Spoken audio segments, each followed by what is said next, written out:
As you all saw yesterday, the President spoke with Prime Minister Netanyahu, and he certainly discussed the need to continue to try to accelerate and increase the amount of humanitarian assistance that's going in. He also talked about the importance of pauses in the fighting to allow for aid to get in, people to get out, and for hostages to be released. We'll keep that dialogue going, obviously, with the Prime Minister and his war cabinet.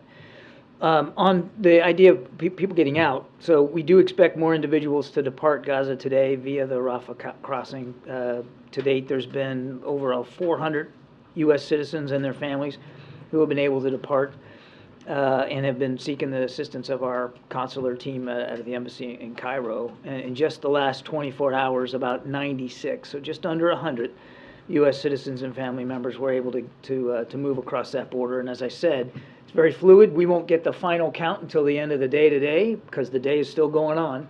But we do expect that there'll be more Americans to come out today. We're having active discussions with our Israeli counterparts about what post-conflict Gaza ought to look like. The President maintains his position that a reoccupation by Israeli forces is not the right thing to do. We'll let them speak to their intentions, but we are definitely having conversations about what the post-conflict environment ought to look like and what governance in Gaza ought to look like. One thing there's absolutely no daylight on is Hamas can't be part of that equation. You can't go back to October 6th. Look, we're friends, and friends don't have to agree on every single nuance and every single word. The Prime Minister speaks for a sovereign nation and for a sovereign people, and he should obviously, be queried about the points that he's making, but it doesn't mean that we're somehow backing away from our friend and our ally Israel, the strongest ally we have in the Middle East, or we're backing off our support for what they're trying to do to protect their people. Or Netanyahu in particular, given the Politico reporting from a little while ago that was a point of discussion whether he'd be. I'm not going to get into the confirming those kind of press reports. I would just tell you these are two men that have known each other a long time. And I don't think it's any shock to anybody that on a political spectrum, they're not exactly always in the same place on every issue.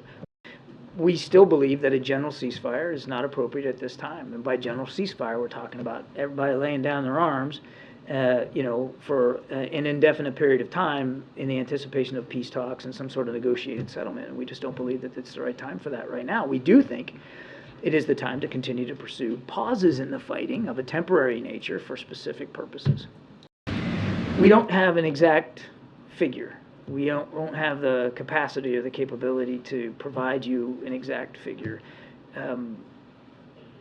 We still don't believe that taking the Ministry of Health's numbers at face value is wise, but we can't provide you with an alternative number. We do know that it is in the many, many thousands. I mean, there's no question about that. There have been many thousands killed, and each one is a tragedy, and we grieve and mourn for each one of them.